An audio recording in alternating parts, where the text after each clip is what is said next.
মানুষ হয়ে কই কারণ কি কই আমার যুক্তি শোনার কারণে তুমি আজকে এই অবস্থা। সম্পূর্ণ সবকিছুর আপনার মূল হলো তুমি যে সহবাস করার আগে এবং সবকিছু করার আগে যে তুমি 2 রাকাত সালাতুল হাজত নামাজ পড়ছো, ওই সালাতুল হাজত নামাজের বিনিময়ে আমি তো মানুষ না, আমারে আল্লাহ পাঠাইছে তোমারে সেফটি দেওয়ার জন্য, আমি হইলাম ফেরেশতা। সুবহানাল্লাহ বলে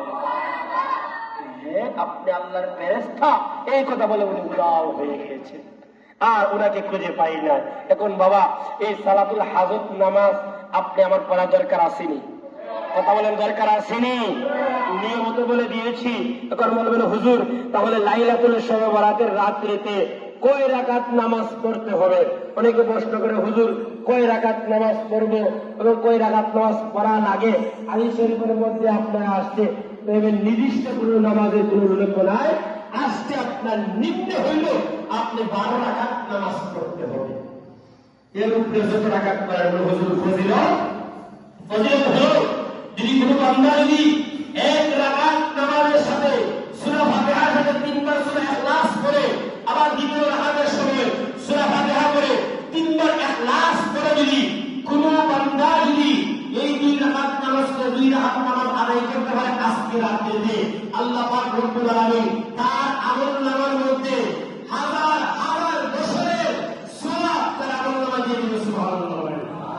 হাজার হাজার বছর ইবাদত করলে যে সওয়াব হবে, এই রাতে 2 রাকাত নামাজ পড়লে আল্লাহ তার আমলনামার মধ্যে হাজার হাজার বছরের সওয়াব দিয়ে দিবে। সুবহানাল্লাহ বলেন।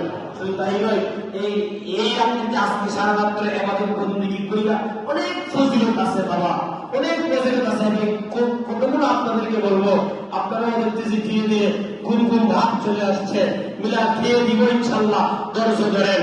এখন বিষয় হলো আমরা এই রাত্রিতে হুজুর আর কি কি করবো বলে মা বোনরা বাড়ি থেকে করবেন, তারাও এই রাত্রিতে সাবধান, কিন্তু ঘুমানো যাবে না। কারণ এই রাত্রিতে শুনেন, আপনাকে কেউ যদি কামলা দেওয়া যান, কামলা দেওয়া গেলে যদি আপনি সকাল 10টায় গিয়ে যদি আপনি 2টার সময় আসেন, তাহলে আপনাকে কি বডির জন্য রুজ দেওয়া হবে? কথা বলেন দেওয়া হবে? দাদা কইরে ওটা 2:10টায় গিয়ে 2টা পর্যন্ত কাম খরচ 500 টাকা দেওয়া 300 টাকা দেওয়া বাড়ি যা, কথা বলেন ঠিক না? আর 4টা পর্যন্ত আসরে আবার 1 পর্যন্ত